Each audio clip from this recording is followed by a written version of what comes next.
All right, Rabotai, Parashat Bo. Parashat Bo. I'm going to ask you a question before we start with my view on the parasha. I'm going to ask you a question. If you were God, what would have been the first mitzvah that you would give, or commandment that you would give Bnei Israel? Bnei Israel? Yeah, Bnei Israel, yes. Anochi Hashem Elokecha. The first one. Okay, well, how about you, Ariel? Me? Yeah, you. You see another Ariel here? To believe in I'm the only God. That's Terrific. Terrific. Fine, that's fine. What would you? Shabbat. Okay. How about you, Jonathan? Same way God did it. The what? Same way God did it. First mitzvah. Oh no, I cannot say that mine will be better than his. Approval. Okay, approval. Wait, Yosef, how about you? That'll change quicker. No, but that's the one. That's a human, not to the whole Am Yisrael. You know, okay. Well, think about it. Go over there and get some. Yes. I'd like to change my answer. Excuse me, Rafi, comments? Love your neighbor as you love yourself. Love your neighbor. Ephraim, how about you? You don't know. All right. I'm going to tell you something. It's a little weird that out of the first mitzvah that God gives Am Yisrael, He tells them, count your months. Count your months? Yeah. Achodesh hazeh lachem. Count your months. That's it. This month, we're going to tell you now, start counting your months. I mean, tell me something, turn the other cheek, I don't know, whatever. Something juicy. What are you saying here? I mean, apparently God is not wrong. But, did you ever think about it? Why this? Why this?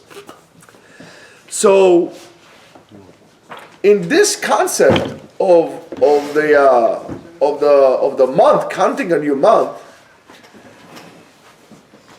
when do we count the new month? We count the new month at the beginning. No, when the month at Rosh Chodesh, and then we start counting. That's the Rosh Chodesh. We'll make the and so on and so forth.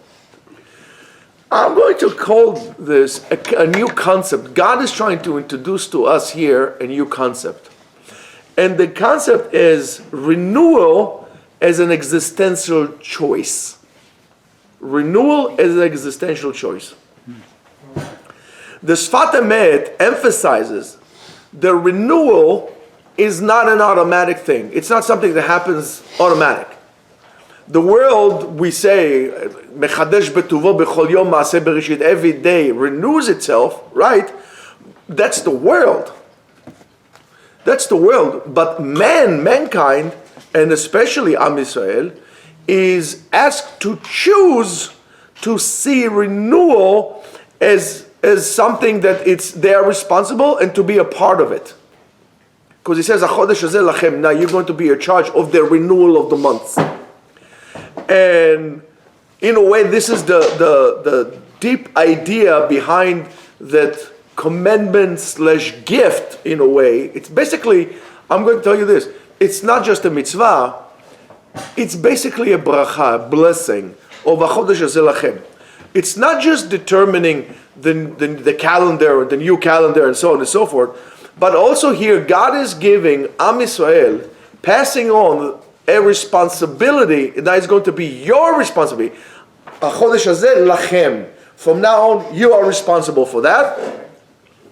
And to give the humans, the Am Yisrael, to that matter, the responsibility from for your future. And that's why Kiddush HaChodesh, sanctifying on the month, is determined by the people, not by God. So from an existential point of view, that's a moment and when man is basically stops being carried away, by being drifted away, and he start to determine things.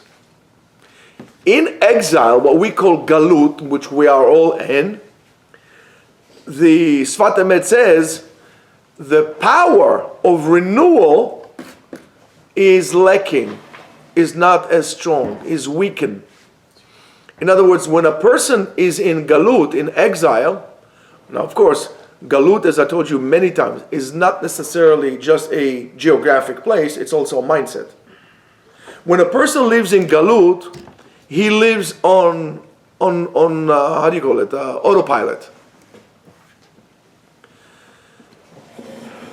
He lives in a way that he's always reactive to reality. He doesn't take the initiative to himself. He's always reacting, always reacting, always reacting.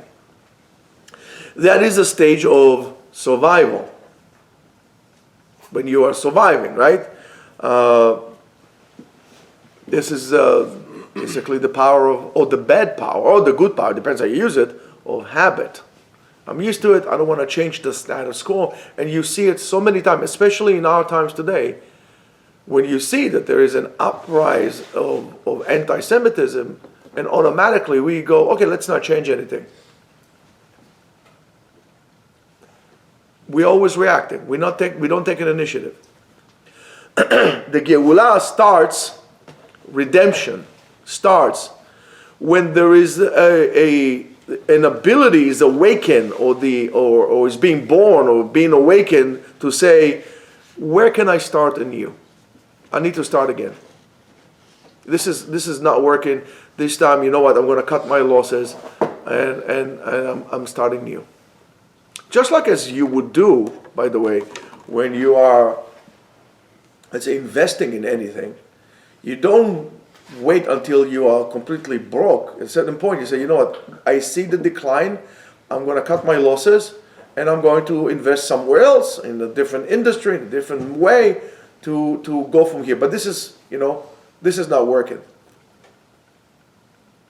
Are things working for you here? Are things working for you in the city, or in the state, or in this country, or whatever it is?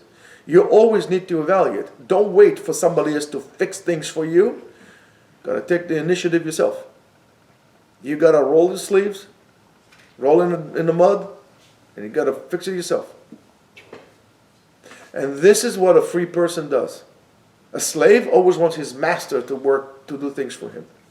We always try to find this master around us that we're going to obey to and bow down to. And that's a very big mistake that we all now that's the power, and that's why Kadosh Baruch Hu is telling you that. Basically, when you start saying that, start thinking like this, you're going from an awareness of a victim to an awareness of choosing. I'm able to choose. I'm not going to be the victim anymore. We, unfortunately, always like to be the victim. And we have to stop with this. Not just what is happening to me. Oh, what is happening to me? Look what happened to me. But rather, what am I doing with what is happening to me? It's just, this victim mentality does not get you anywhere. Does not get you anywhere. So, let's look now at Parashat HaShavua, which is, that we have here. We talk about Sefer Shmot. So Sefer Shmot starts specifically, as we said before, with oppression, right? With darkness, with giving birth that it's done in hiding. Jewish women could not give birth in hiding because Paro gave them a decree to be killed. From a Kabbalistic point of view, that's called Hester Panim, hiding of God's face. In other words, you not able to see God interaction in the world. It's all in hiding. It is a concept of what we call Shekhinah in Galut. The Shekhinah is in exile. But specifically in that point, the movements start to come up. And what we call it in today's concept, we call it like the grassroots movements. That's how we start. So Chazal says, and of course some of you know, Kasher zivugo shel Adam kekriyat Yam Suf. To find your soulmate is as difficult as Yam Suf, as splitting of the ocean. The Sfat Emet says on that, not only the zivug is difficult as splitting of the Yam Suf, of the Red Sea, also being born again, recreating yourself of a person is as hard as Yetziat Mitzrayim. Why? Because any truthful change requires some kind of tearing apart. some kind of breakage, tearing apart, whether it's habits, whether it's patterns that you always go through, even the concept of your own personal identity at a certain point needs to be turned apart. When you're coming to marriage, you need to basically tear things apart. When you're coming to a shidduch, to some kind of you need to tear the whole thing apart and then just try to create new things. Because if you're going to come with you and she's going to come with her, you're not going to be able to create the you as a plural together. You're going to be two individuals going on parallel lines without the ability to form something new. That new concept of us, of a man and a woman making a family, can done only through breaking of the ego, call it this way, of who you are. There's no more me and you, there is the us. The creating of the us has to be done through the breakage of the individual as a persona by itself. Now, if that doesn't happen, again, you're going to have two people living together on parallel universes, going like this, but never forming the us. It's only the me, it's only the you. And you need to understand that. So, every person knows his own, from his own Mitzrayim, from a humanistic point of view. Everybody knows his own Mitzrayim. Mitzrayim always associated with a place which is narrow place, the straits, the narrows, the things that basically choke you, and the avenues and the paths in which you go to that sometimes seems like a one-way street that there's no way out of it. Comes this parasha and tells us the Geulah does not start when things get better. Geulah starts when there is a new awareness inside the darkness. When you say, you know what, enough is enough. I can't do this anymore. I can't do this anymore. Things need to change. I need to be aware that things are changing. Now, according to Kabbalah, we have the concept of Teva, which is nature. Teva. How do you spell Teva? Tet, Vet, Ayin. Teva. Also, it could be Tava, to drown. Right? Now, Tava, the Tviyah, the drowning, and there is, of course, the Tikkun. The Sfat Emet makes a correlation between Teva, nature, and Tviyah, drowning. And this is a concept of a very deep Kabbalistic concept. Teva, nature, is a closed system of rules, of cycles, right? There's no all of a sudden, right now we're in the winter, all of a sudden you can't have winter again. There's going to be winter, there's going to be spring, there's going to be summer, there's going to be fall, there's going to be, and so on and so forth. Nature has its laws that are set basically in stone that you can't change. These are the laws of nature, right? So that's Teva. Excuse me. The concept of Kabbalah, in Kabbalah, that is called the world of Kilim, vessels without light. Vessels without light. Those laws are this. Now, renewal is drawing the light, pulling the light, a new light, Or Chadash al Tzion Ta'ir, right? V'nizkeh ma b'meira, right? So you need to bring upon yourself new light.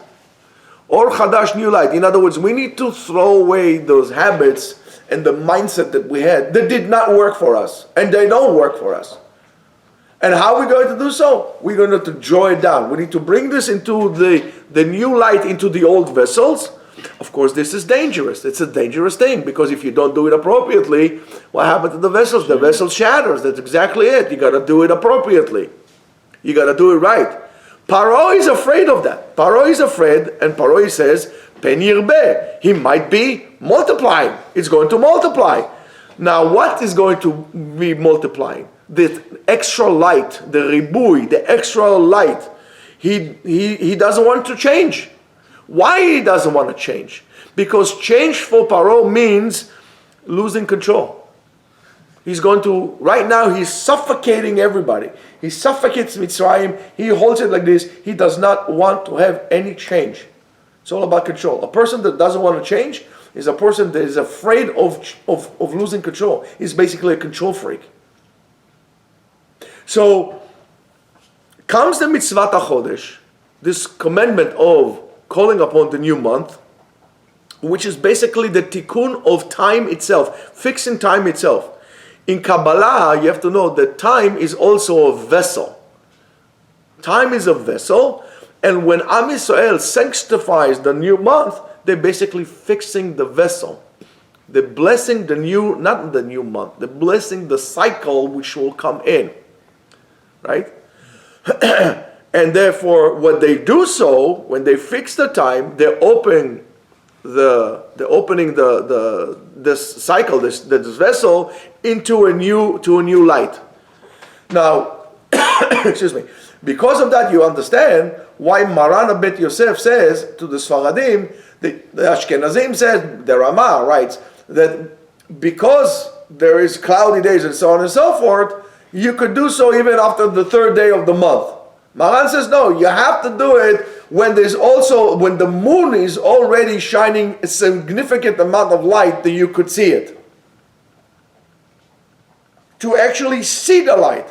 And when you do it until the middle of the month. Why? Because after the middle of the month, what happens to the light? Wanes. It starts to go down. So we need to do the Kiddush HaChodesh when the light is mitgaber, when it's already there, and now we can put it into the vessel and until it reaches its peak. Once it reaches its peak, you can't do the Kiddush HaChodesh. So now you understand why the halacha talks like this. This halacha is amazing.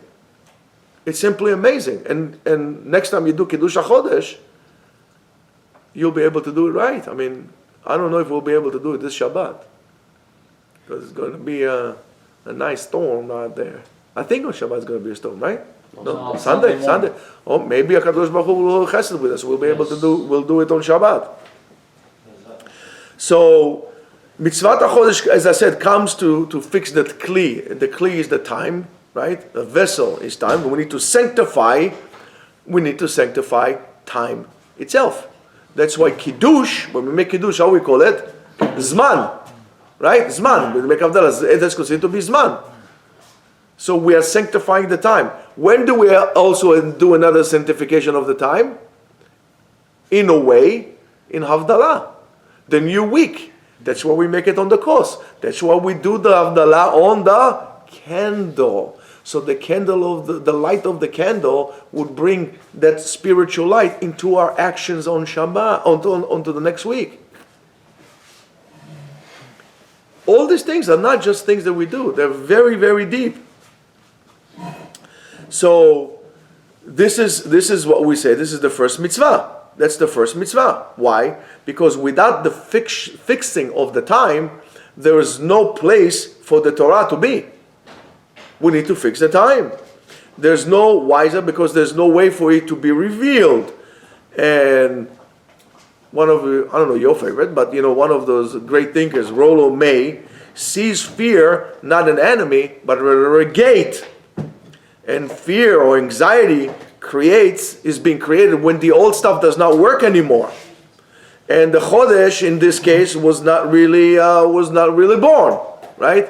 So this is exactly the stage between that we said Mitzrayim, right, or the distance between when they were in Mitzrayim to the distance to where they reached Har Sinai. And you'll see Am Yisrael is full of anxiety between coming out of Egypt and receiving the Torah. Always the complaining, the fear, what we're going to do, and so on and so forth. That's exactly what has happened to them. So the Sfat Emet talks about on renewal as coming out of your teva, out of your natural habits, and so on and so forth. I would say that Rollo May would have said that coming out from the spiritual teva, from your psychological nature of what you were doing, from this autopilot that we usually work in, and then any change makes us having an anxiety. So the anxiety that is coming up is really a sign that a person is right on a new beginning, or is a chance for a new beginning. is usually when we move from transition from one state to another state, whether it's elementary school to high school to college, college to work, and so on and so forth. That time that we say, okay, it's time to switch, time to move on, usually it's a time for greatest fear. People develop tremendous anxiety in these transition times. Any transition time, even between every single day and Shabbat, usually the time everybody's under pressure. So that time is very could become significant. Don't be afraid of it. It's time that you're about to move to the next stage. When a person asks himself, okay, when am I going from this now? That's not the time. You know you need to move to the next stage, which I've been saying to you guys all the time. So therefore, renewal is not like tranquility and signs of paradise and smells of perfume or something like this.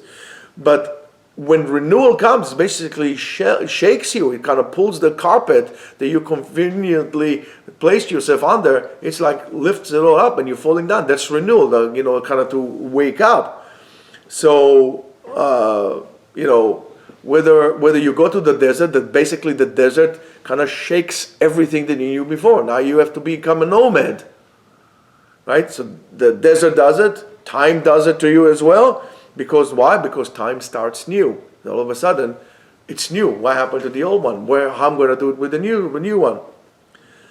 And if we talked about Rollo May, so Rollo May talks about the courage to be. Most people don't want to be. They always avoid the present, avoid the being in the here now, avoid that mindfulness of being where you are. So we are afraid to be, right? You really need Kabbalistic courage to do that, right? To hold on to what is new without knowing how your vessel is going to hold on to it. To put yourself into a new thing, like the expansion west. People did not know what's going to happen there. Did not know. It was fear. So people would rather stay in Europe to go to the whatever garbage was going on in Europe at the time, instead of taking a chance to go to America, across the ocean, to cross the prairies, and so on and so forth. It's really difficult. But that got you alive. If it wasn't for that expansion west, America would not have been what it is. Basically the greatest superpower ever been in the world. It's all because of that. Because people were willing to go out of their comfort zone and to create something new, which is really amazing, right? So this is what May holds. Frankel, on the other hand, holds that true freedom of a person is not external freedom. I'm free, I can grow my hair, I can grow my beard, and so on and so forth. But rather, the freedom is really the ability to choose your own stand, your own position and thing, to be able to do so. That's why they say, "En lecha ben chorim ela mi she'osek b'Torah." A free person, only a person who is able to experience freedom. Why? Because in Torah, you are not only that you could, but you're expected to say what you think. I think that this is wrong. I think this is right, and so we expect you to do so. In other words, when you learn Torah, you have a chance to really experience freedom the way it is. And even in the greatest Egypt that we could think of, which was the concentration camps in Europe that the Nazis did, right? The most Egyptian that you could imagine. Still, a person has a small space or place that he could actually transition or move around, right? And this is the whole idea behind the Chodesh Hazeh Lachem. This month is for you. A Chodesh is not, calling the new month is not immediately canceling of oppression. Am Yisrael, Kadosh Baruch Hu says, okay, you start counting the months from now on, you're free people. That doesn't happen. It takes time. That takes time. But what really would come is really the ability to be able to say, you know what, my situation right now is not what I want it to be, and it's not where I need to be, and I need to move from here. That's the beginning of the awareness that I don't want to be here anymore, and I need to go. That's the beginning of the expression of your freedom. if you look at what the Sfat Emet says, the Sfat Emet says that in the Galut, as we said, there is lack of hitchachut, of renewal. By Frankel, it's lack of or loss of meaning, and they go hand in hand. A person that does not have a future does not have any need even to renew things, to make things new. When we says Chodesh hazeh lachem kiddush, what we call kiddush HaChodesh, right, which is for the future, is basically telling me that all the opportunities that time will give me in the next month are all open to me. Everything is open, nothing is closed. I'm going to tell you something.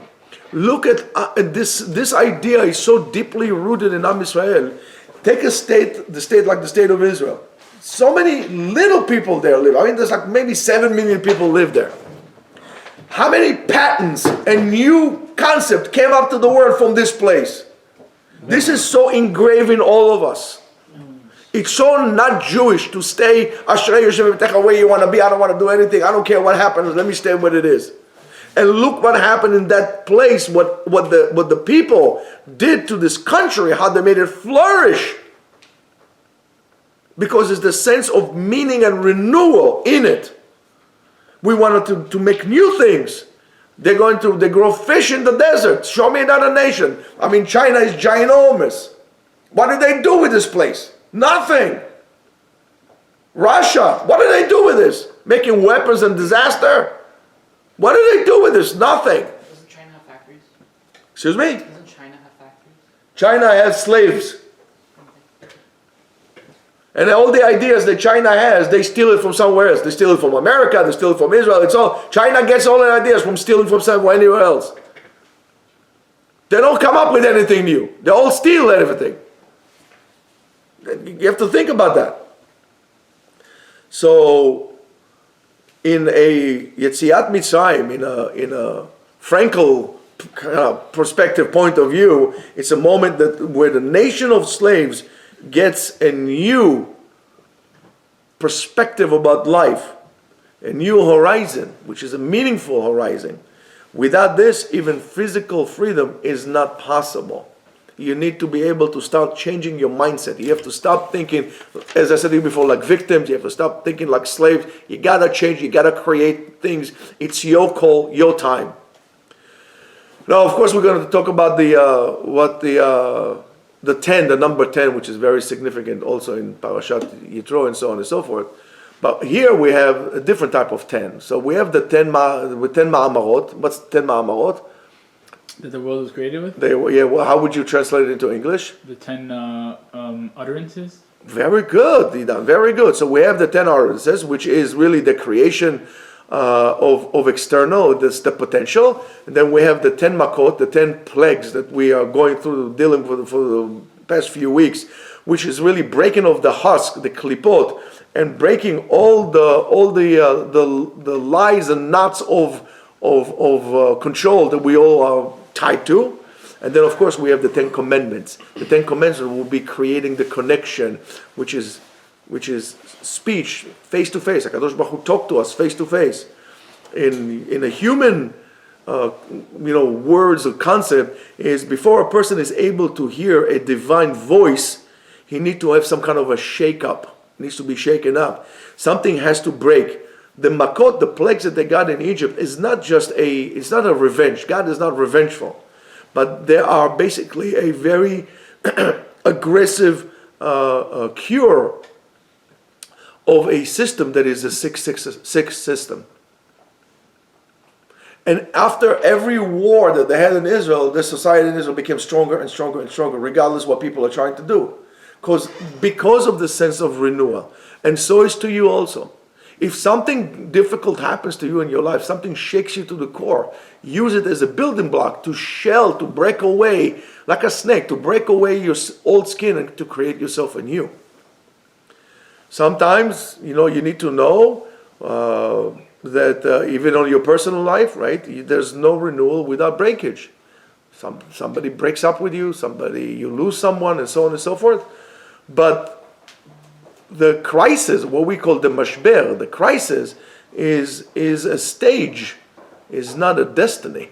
That's why I don't believe in the affection that people have towards suffering. Some people just like to suffer and because they like to complain and so on and so forth. Now, when we say lachem to you, that really shows intimacy and responsibility, as I said to you before. It says, we didn't say achodesh hazeh, this month. We say achodesh hazeh, this month. The emphasis is on lachem, to you.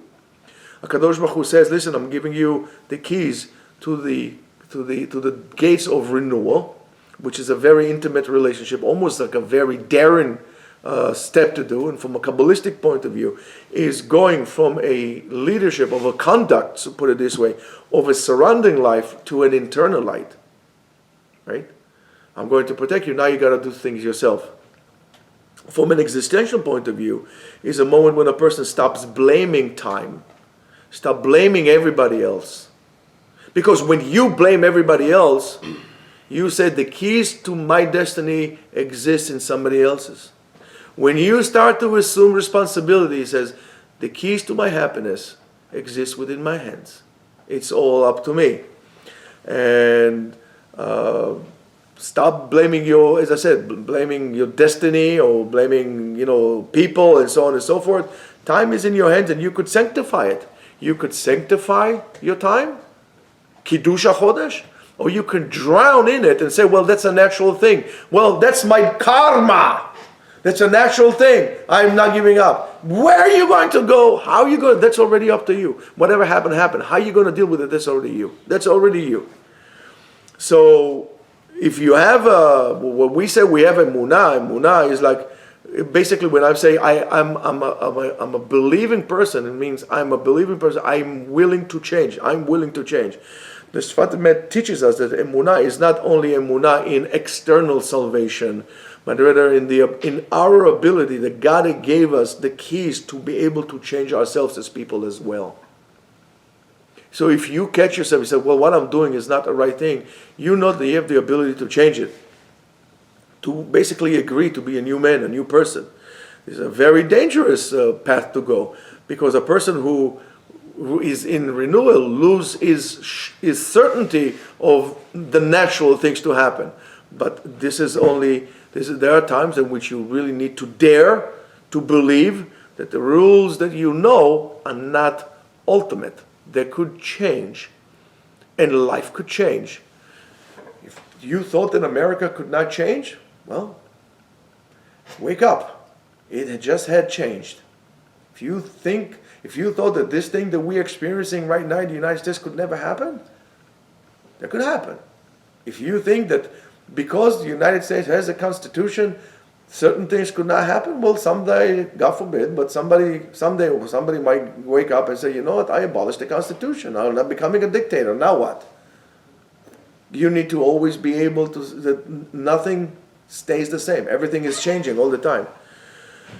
So, if we're going to summarize it, we're going to say that the mitzvah of HaKodesh Hazeh Lachem, this month is for you, is basically a silent call, a very quiet and silent call, but it's extremely radical. Why? Because it tells us don't drown in nature, don't drown in the natural cause and effect of the world. Don't give up on renewal, don't give up on hope that things could change, that you could make it happen. And don't think that whatever happened is what will happen. Things could take a different turn. And we should therefore merit, as the Sfat Emet says, to go in the special way that was given to Am Yisrael, the way of renewal, which is the way of tshuva, of believing in God and believing in a new light, of seeing creation as a living entity, which is happening and renewal and being renewed every single day, and that's why we make the bracha. Mechadesh betuvo b'chol yom tamid ma'aseh bereshit ka'amur le'oseh orim gedolim ki le'olam chazok. Because God's grace is there forever, every single day and every person. That's why you cannot give up hope on anyone. Try to help as much as you can other people, but even more so yourself. So Bezat Hashem, Kadosh Baruch Hu would shed upon us a new light of Geulah and courage to do the right thing. Shabbat Shalom.